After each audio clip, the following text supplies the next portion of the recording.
what are 3 things that affect your sleep at night? Mattress.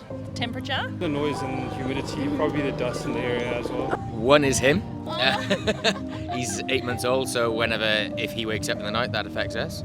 Traffic noise, street lights. I think the amount of light in the room. Kids. Being hungry. Blue light screens before sleep. Stress. So eating too late in the evening. The temperature is number 1. The material of the bedding, like if it's synthetic versus like linen. Have you ever thought about the cleanliness of your mattress affecting your sleep? I've never really thought about it, no. Not really, no. No. Not really, no. So what people don't realize is that the mattress actually accumulates so much dirt. Like you change your bed sheets every few days, but have you ever cleaned your mattress? No.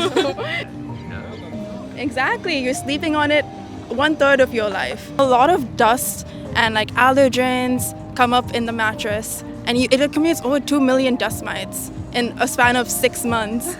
So you clean your bed sheets, but are you taking care of your mattress? Because that actually affects your sleep at night. So yeah, people don't really think that the mattress is affecting their sleep, but it is. So we at The Healthy Home are here to help you. We want to promote better sleep and healthy living. So we recommend that you get your mattress cleaned every 6 months.